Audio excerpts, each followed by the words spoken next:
just learning fabrics all over again, because we've been duped. The synthetic wool has been pulled over our eyes for a long time.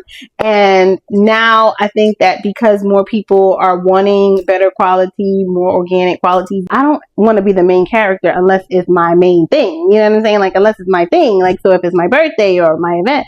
But like, if I'm just going out with people or just having a good time or going to work or whatever, like, I'm just going to be fly. Like, I don't have to be the main character. You see what I'm saying? But this jacket is always going to give main character energy. And so I had to be like, okay, where are you going to wear it? Right? And then it's just one of those jackets that you just have to be like, pluck it. I'm wearing it wherever the heck I want to, right? Like, I'm wearing this to go shopping. I'm probably going to come right back to the Goodwill with this. I'm going to have my jeans on. I'm going to have whatever I have on with it. I'm going to wear this with a mini black skirt. If I'm going out, I'm going to wear this to work when it's very cold. Like, okay. So you know all those viral TikToks about designer finds at Goodwill. And people like you go there thinking that you can replicate the moment, find your own designer goods, bags, shoes, whatever. And then you go there and you only find duds. And maybe you hope and pray one day you'll be able to have your moment. And guess what? I found some designer at Goodwill. Yes, not once, but twice, maybe 3 times, okay, at the Goodwill. I'm so excited. I can't wait to show you guys that. Plus, you know, I took a trip recently to Brooklyn and I went to the best thrift store that I've ever been to, okay? I mean, when I tell you this place really changed my entire perspective on what a thrift store should look like, feel like, be like, act like, you know, all the things that it needs to do. And I'm so excited. I can't wait to share with you guys because I felt like I've been missing out on life because no one told me about this. Now, granted, the people did tell me about it, but like, I don't live in Brooklyn, so I've been missing out. So I want to share that with you. Also, I want to share some thrift shopping tips so that we can actually score not only designer, but more importantly, really good high quality finds at your local thrift store. So per usual, we don't have a dime or time to waste. So let's get started.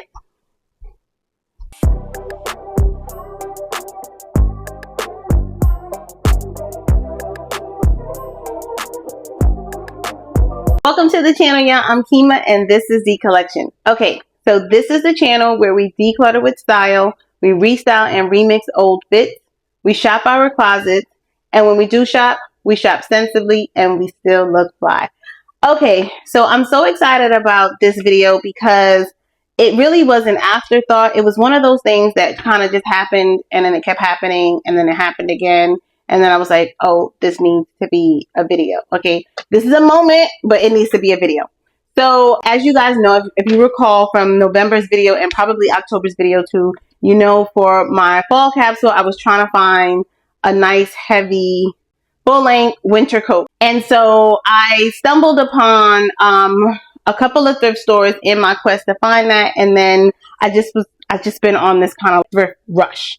You know, I don't know if this happens to you guys, but I don't know if it's a maturity thing, if it's where you are in life thing, whatever it is kind of thing. But I go back and forth between wanting to thrift all the time and then not wanting to thrift at all. And I know some of you don't thrift at all. Nobody has time for that. Like, nobody has time to look through the racks. And I get it. And I think that for me, it's like a quarterly thing, a quarterly life thing, like every 3 years, whatever, where I'm just like, I don't feel like going through the struggle and the trouble of sifting through racks and racks of duds. But I'm in that era, y'all. I'm in that era. Okay, she's back. And it's fun. Like, you just gotta have time. And I think now in my life, I have time. You know, the kids are grown-ish.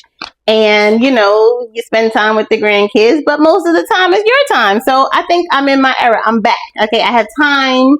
So I'm going to take you guys with me as we go back in time over the last few weeks as I've been finding all of these really good thriftings. Okay, so without further ado, because you know you be running your mouth.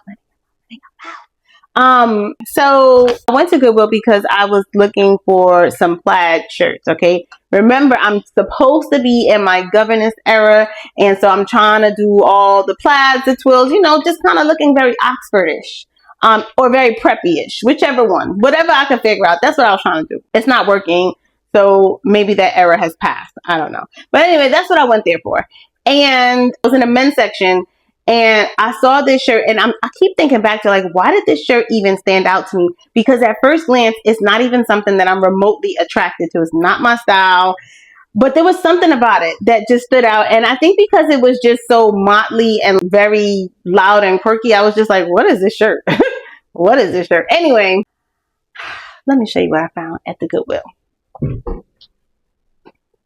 And not only was this shirt standing out, hanging off the front of the rack, where somebody looked at it and was like, what is this? This is foolish, and put it back. Y'all, I found this Versace shirt, okay? And so when I touched it, and I didn't know it was Versace immediately, right?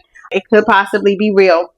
And of course, it's not anything that I was interested in. It's not anything that I liked. It's not like my style. I was just, oh, this is not really a good shirt for me. I don't want it. But it's Versace and it's at Goodwill. So even if you don't want it, somebody might want it and somebody might be willing to pay you for it. So I was like, okay, but first calm down, girl. We don't even know if it's real because it's at the Goodwill. And obviously somebody else looked at it and somebody else put it back. So I did the Google Lens search and boom, boom, boom, boom, boom. It comes up. And if this is authentic, then it's valued at like, was it $3,000? It's valued at some change, y'all. And then upon further investigation, I find that this is the same Versace shirt that Bruno Mars wore in a video. It's giving Bruno Mars 24 karat gold magic. And it's just one of those very sort of loud, maximalist kind of vibe. And so even if I wanted to wear this, I would have to tone it down, you know, like with some black slacks, or if you're gonna wear it, then you just be committed to it. You know what I'm saying? You just gotta go all the way with it. You know, you just be like, listen, I'm wearing this. She's good money. You're gonna put the chains, do all of that. My Fran Drescher era. Put it on with like a black mini skirt with some black opaque tights and like some black suede boots or something like that. And some gold chains. Ooh. And a beret. That might actually be really cute. Okay. We'll see. Okay. So let's figure out if this is even real before you get excited. The first thing that you can do with the Versace shirt is to look for its Serta logo tag. Now, Versace and about 100 other stores or brands, rather, they use Serta logo, which is an authentication company. So essentially, it should have like a QR code and it should have like an extra tag underneath the Versace label. And it has like a white QR code. You can scan that, or you can go to the Serta logo website and enter in the codes, and it'll immediately authenticate it. So this ain't got it. Okay, so that's one giveaway. However, when I did do the search online to look for this particular shirt, the ones that were selling for the $3,000 that we were so excited about, they didn't have it either. So I'm thinking maybe they started using Serta logo after they made this shirt. And I couldn't find any information online as to what year they started using Serta logo. So I don't know, whatever. Then the next thing you could do, which is kind of the obvious, and I know you guys are probably like, duh, who's going to tell her, is to just basically look at the quality of the shirt, okay? So one of the things about Versace is that they are known for their artistic, beautiful print.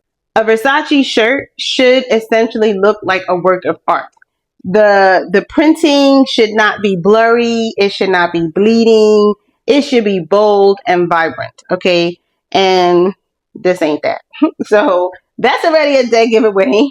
And one of the things that struck me too, in any kind of shirts like this, when you have these like bold printed patterns, and then on the inside it's like a blank canvas, especially if it's supposed to be 100% silk. Like, it's just not gonna be this solid white inside. So that's already a dead giveaway, right? You should have figured that out in the Goodwill, but you were so stuck on $3,000, you know, because it was $6. So I was like, you know what, we'll go home.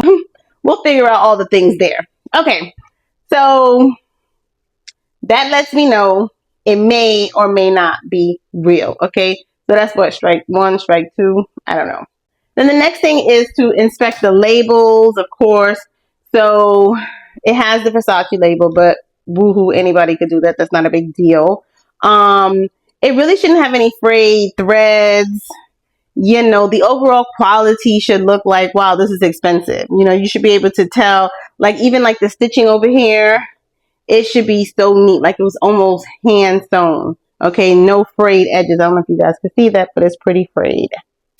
The buttons should be solid. Sometimes they're made with that Medusa metal, and if not, it definitely should not be plastic facing. And I'm pretty sure these are plastic facing buttons. I don't know. Do we need to continue? And another dead giveaway is like, while it kind of feels like it could be that matte sort of powdery silk, most Versace shirts are like that wavy kind of, you know, that kind of silk, right? Like it feels like a wave or butter. This ain't that. So I don't know. I think we have like 4 out of 4. Sadly, I don't think this is Versace. So now, what are our options? We can take it back to the Goodwill because I think we have like 5 days, and we can exchange it. We can't get our money back. That's fine because the money is going towards a good cause. We could try to resell it at one of the resale places. I don't know if they want a Versace fake. Or, well, you know what? You know what's so interesting? There's a whole market for vintage designer fakes. I don't know what that's about, but I saw it on like another YouTube channel, and they were like, oh yeah, this is like vintage fake Gucci from the 90s. And I was like, oh, is that a thing? But apparently it's a thing. Some people want it. But listen, I'm not even going down that rabbit hole because that's just like, why? What are you doing with it? So we could try that, see if they want to take it. I don't know. I mean, somebody might like the pattern, you know. I mean, if it was a dupe, right? A dupe is just like somebody, a totally different brand is just trying to replicate the style. A lot of brands do that. Your Shein, your Zara, your H&M, all of these places, they dupe or try to replicate what the big fashion houses do when they have their fashion shows. But that's not what this is. This is a fake. This is a counterfeit because you're trying to say you're Versace. You're trying to look like Versace, but you're not Versace. So those are our options. Or the third option is to keep it and style it and not act like it's Versace. Just pretend that it's a cool, funky shirt. I mean, I don't know. What do you guys think? Would you do that? Would you wear an item that you know is a fake, even if you bought it not thinking it was a fake? But then you have to ask yourself, well, you bought it at a very discounted price. Like, so the chances of it being fake were pretty high, and you knew that going into it, right? But would you still wear it? I don't know, because I don't know. I mean, I don't mind wearing a dupe. I think most of what we wear are dupes, whether we know it or not. But to wear like a fake, a counterfeit. And I think that this is like, you know, this is trying to be Versace, right? But nonetheless, I did style it because I was like, well, let me see what she can do with it. So let me know what you guys think about the way I styled that, and if you would keep it. Okay, number 2 from Goodwill. I'm not even like when it comes to like designer brand, I could just spot their patterns and just know right offhand. But what I will say is I definitely have a good eye, because when I saw this vest, okay, and for those of you who do have the eye, you have the experienced, trained eye, you can spot a pattern and know like, oh, that's a Westwood. Oh, that's a Schwartz. Oh, that's a Wang. You know, oh, that's Missoni. Oh, that's definitely Versace. Oh, that's giving the wavy. Like, I can't do that. But what I can do, I'm getting good, y'all. I'm getting good. Your girl is getting good. I can see something and tell that is worth something, okay? It might even be ugly to me, but I can tell it's worth something. So I saw this vest, Missoni Sport. And I don't know if this happens to you guys, but you know, like Target has a, what is their line? I don't even know if they still had it, but they had it for like the last 20 years. And then there's like Isaac Mizrahi. So like all of these Mizu brands that kind of get you all mixed up. And I think they intentionally did that. The Moschino, and then there's Moschino, and then which is a real brand. And then Target has their Moschino, which I think they're trying to trick you into thinking it's Moschino. And then there's Mizrahi. And then there's Isaac. So there's Isaac Mizrahi. There's Isaki. What's the Japanese brand? I forgot that Japanese brand. Icy, whatever. And then there's Missoni Sport. Okay, so I'm like, wait a minute. Missoni? Is it Missoni? Is it supposed to be Moschino? Is it supposed to be? Is it just Mizrahi? Is it Target Mosi Mimo? I didn't know what it was, so I had to look it up because I was like, I think this is something, y'all. So sure enough, I looked it up, and this is going for like hundreds of dollars. The people want it. Okay. Now, again, I'm not a big pattern girl, but I was like, oh, this could be a moment. You know, I could see this with like all black. Like, don't you see it right now? All black. Like, I could see it doing something. But surely because I knew it was worth something, I'm like, I'm not going to leave it for $624 when somebody might be willing to pay me $400, $500 for it. Okay. But one of the things about Missoni Sport is that they are known for their patterns. And this is probably a vintage Missoni, probably from the early 2000s. It definitely gives you kind of like earthy, bohemian chic vibes. And when I showed it to Jordan, she was like, that looks like a Portland pothead. I'm like, what do you know about a Portland pothead? And then to me, it just reminded me of Northern Exposure, something they would have worn, or something that they would have worn in Alaska in the 90s or something like that, or in Minnesota somewhere.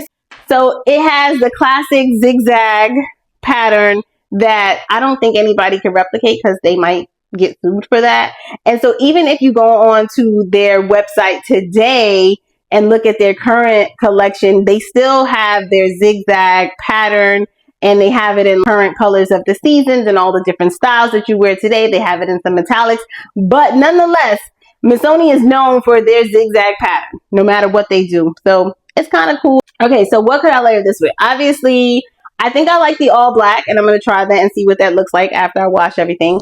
And I also might do a button-down shirt. I think the most obvious thing is to like do the whole Canadian tuxedo inside and then layer this with that. My immediate thing was like, oh, I have a red and black plaid shirt, and put that in there. Again, different patterns, but because the colors and the tones are similar, I think it might work.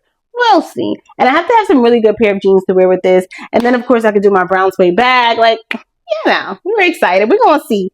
Because I don't know if I'll put it on the marketplace. Like, we could easily make some money off of this, but at the same time, there's a lot. When it comes to reselling, it's good. I think it's really good for the buyers because the market is saturated. Even like if you have designer bags and things like that, I put stuff on these marketplaces, but then it'll just sit there because everybody's putting it on there. And then I can't really authenticate these things. I mean, well, I can, you know, go through the motions of doing that. I'm pretty sure this is real. I don't know that people were faking Missoni Sport shirts. I don't know. Made in Italy. Let's talk about the fabric content.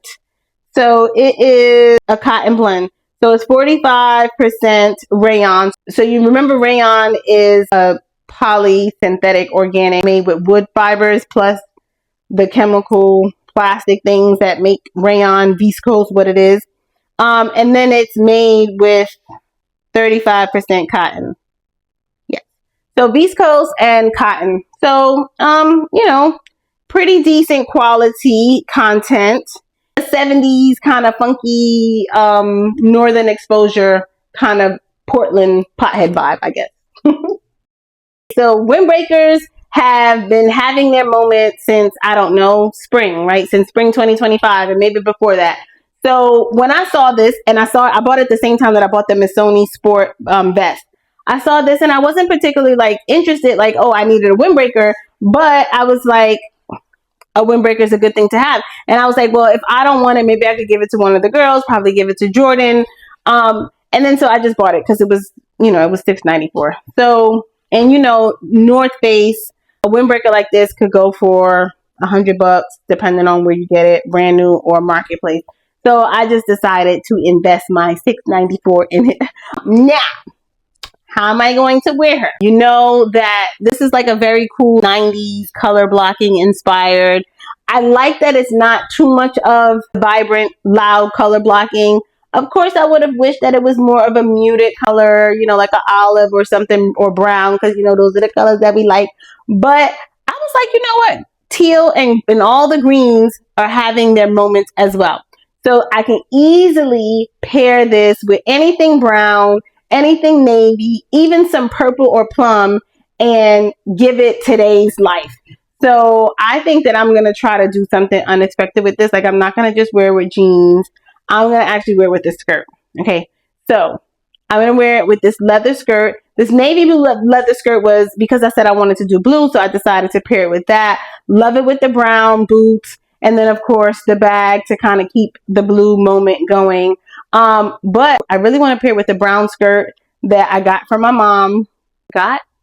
Stole? No, she knows I have it. Do you guys do that? Do you like take stuff from your parents? You're like, you're not using this. Give it to me. Anyway, but I do have to repair it. So, remember, I have to stitch that. I guess I could try to get her to do it too. And then she can be like, what you doing, my skirt? Okay, so whatever moment I create with it, it's going to be a moment. And you tuck it in, looks cute, all the things. I'm excited about it. Okay. So this is really a throwaway because I don't know what I was doing. This was another time I was in Goodwill and this was a 50% off. So this came to be about $3. But I think I was just experimenting. I don't know what I was doing. I went to Goodwill. I was just like, I was on a high. Now I'm really going in there to just really experiment with touching fine fabrics. Okay. Really trying to just like be able to spot silk, be able to identify silk by touch, by sight, by sound. Okay. As soon as I felt it, I was like, this is silk. Okay. So I found this silk dress, and this designer, this is a vintage designer, y'all. Fernando Sanchez. He's a Belgian designer. And this is from, I want to say the 70s or 80s. I'll put it up there, y'all. It is 95% silk and 5% spandex. And I just thought it was cute. Just a cute little pink silk dress, mini dress that I could layer, maybe put like a cute little blazer over it. And, or this like black sweater vest dress that I would put over it. So I just thought this was a cute moment. And for $3, y'all, like, why would I leave this sad silk dress just orphaned and abandoned in the Goodwill? Like, I wouldn't do it to her. So this is one of those, like, you got to take a risk kind of thing. It's $3. $3. All right. But I do know we added up. Those $3 add up, y'all. Okay. So next thing we found, let's see. Oh, okay.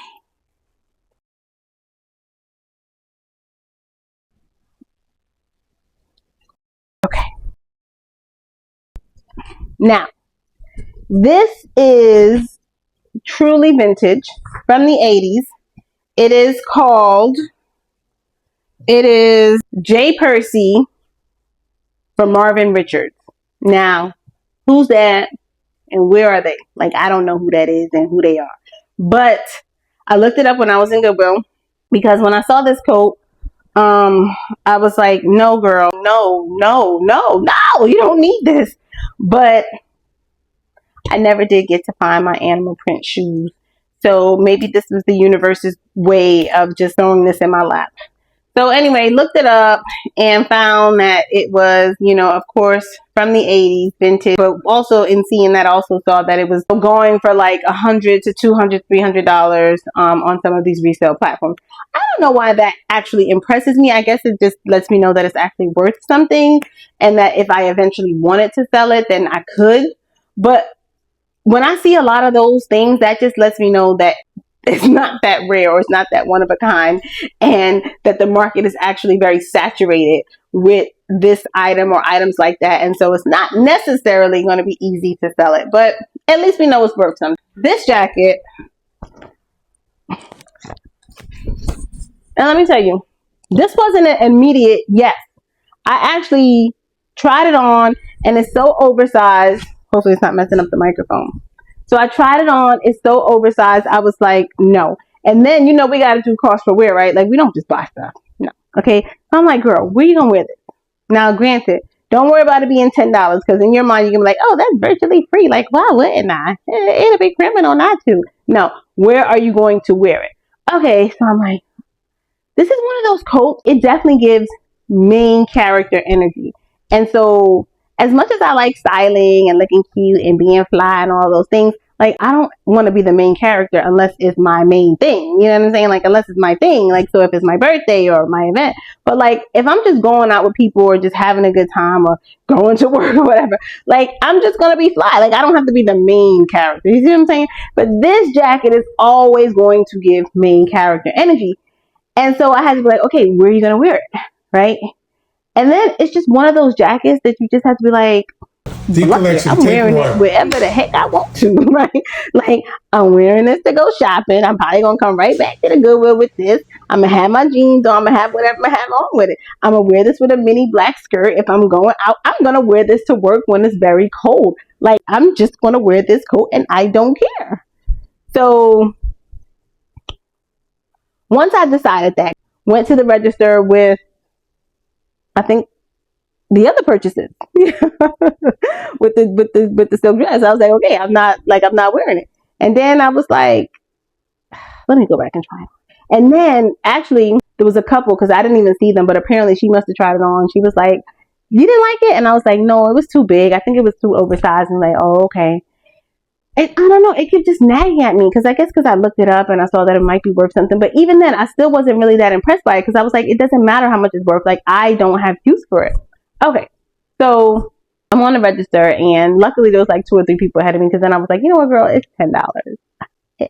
So I go back, I try it on, and then there's some young girlies, okay, like they probably like no older than like 27, 29, and they're like, oh yeah, that looks good. I was like, you like it? And I was like, yeah. So I was like, okay, the girlies are telling me it's great. Okay, my mind is telling me it's great. Okay, the Google search is saying it's worth something, girl. So I was like, all right, we're gonna get it for $10. So now, cause for wear, we just got to make sure we wear this at least 3 times this winter. And I think I'm going to be able to do that. But there's a catch because something similar came up.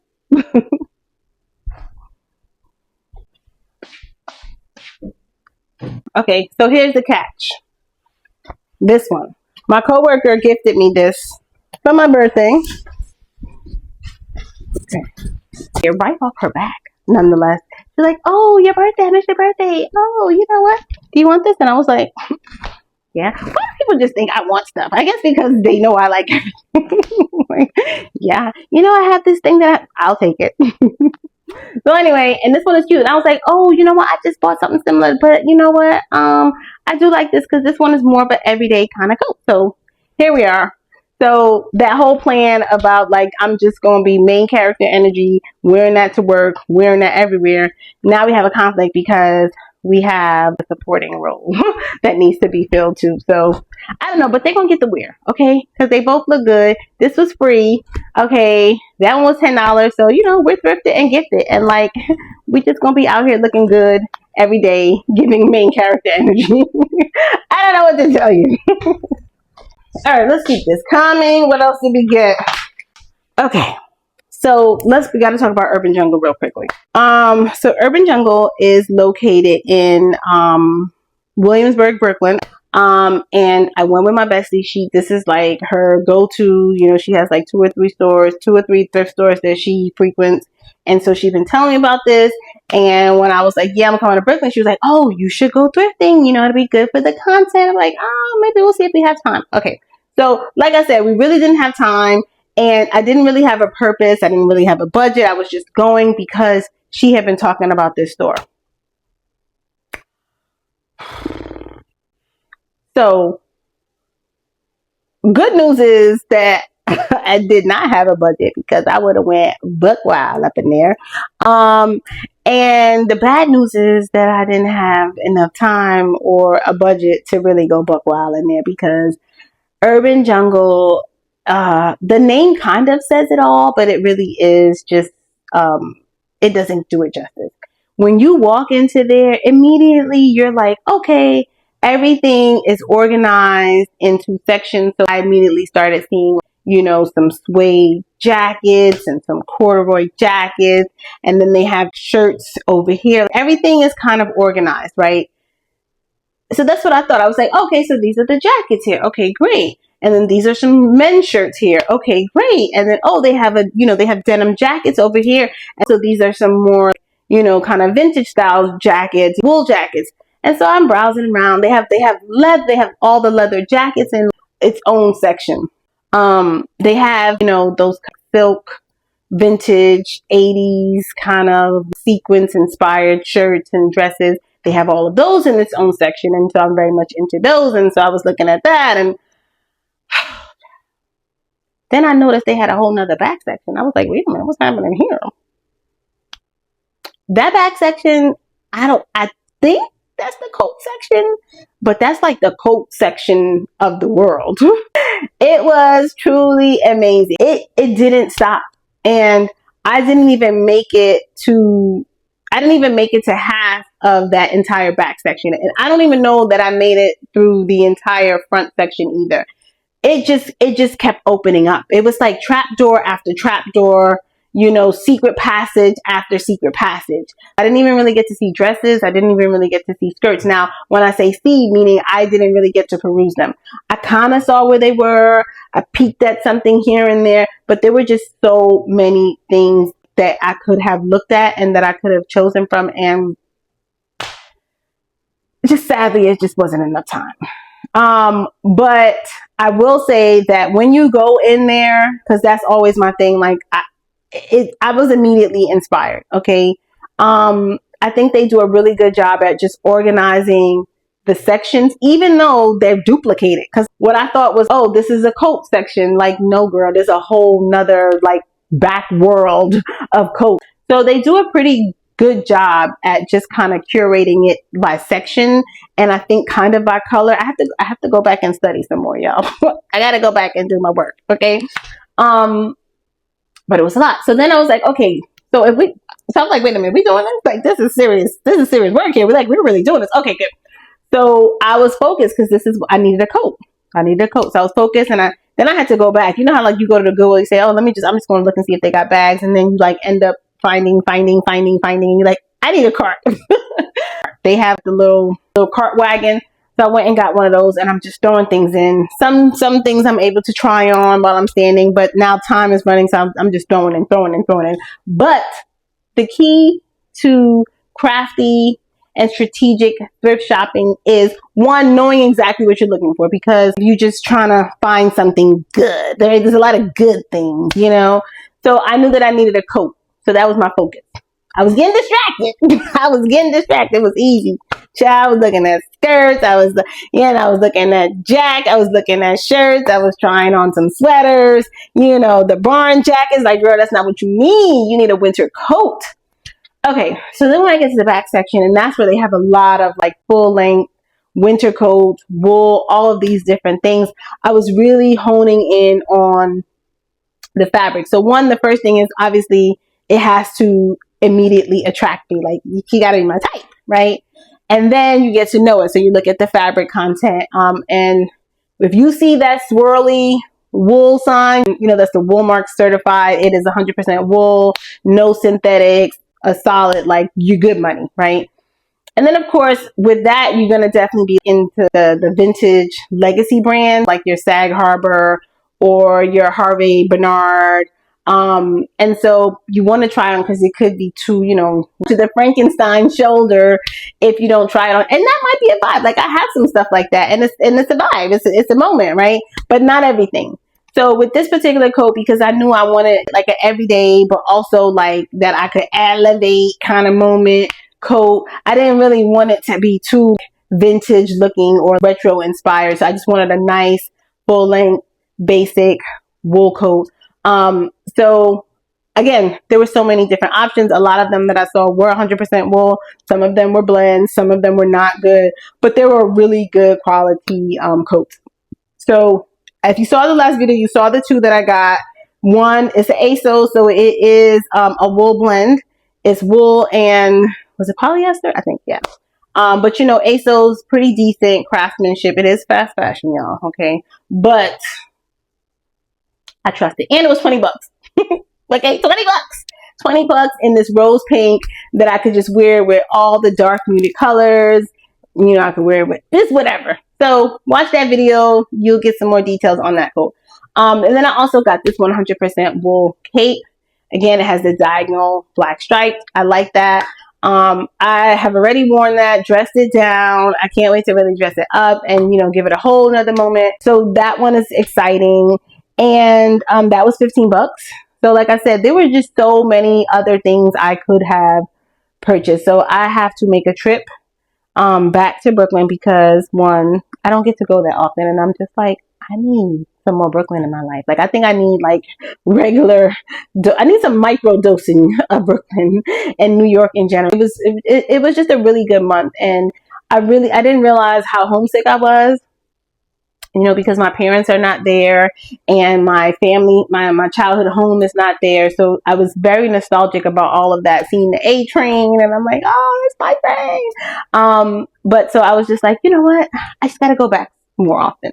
There's reasons to go, but there's reasons to go and do a lot of other things. And I just haven't really made that an annual or biannual priority anymore. Since, like I said, my parents moved down here. So we going, girl.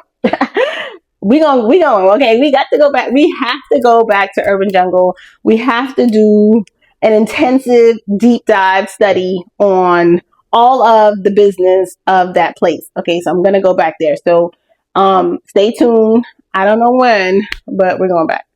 I'm so excited about all of these finds. I cannot wait to wear them, do all the things with them. And I'm telling you guys, I am like set for fall and winter. I don't need to buy anything else. Okay, now you know we're putting together our winter capsule, our 4-3-2-1 winter capsule. But 90% of that stuff is everything that we already have in our closet. And so the winter wild card is supposed to be a fun shoe, you know, animal print, something furry, whatever. So if I don't get it, I think I'll be okay, because all of this stuff, like, I'm just drowning in treasures now with all of these good thrift finds. We got everything. We're good. We're shopping our closets. You know, we're applying Thrift before spree before we buy anything, including any of the Gap items that we think we need. So that means we're always going to start with thrifting. It's so important to go to thrift stores and just learn how to feel the fabrics, or just kind of learn fabrics. And again, maybe you guys know this. Maybe I'm talking to myself, just learning fabrics all over again, because we've been duped. You know, the wool, the synthetic wool has been pulled over our eyes for a long time. And now I think that because more people are wanting better quality, more organic quality, you have some companies who, you know, are trying to be transparent in not only their manufacturing, but also their pricing, and then also trying to give you organic fabrics for reasonable prices. Even before you go anywhere, before you check out of that cart, I would advise you to try to find it at a thrift store, online, or in person. But in person is so important because you just want to touch the fabric. You want to feel what organic fabrics feel like again. Feel what silk feels like. Like, when's the last time you actually felt some real cashmere? Okay? Go try to... Listen, that's our next challenge. We are going to try to find some cashmere, 100% cashmere, at a thrift store. That is going to be my challenge. And child, when I tell you, I'm probably going to find everything but that. I'm going to come back with a whole big bag of, oh, I found all these treasures.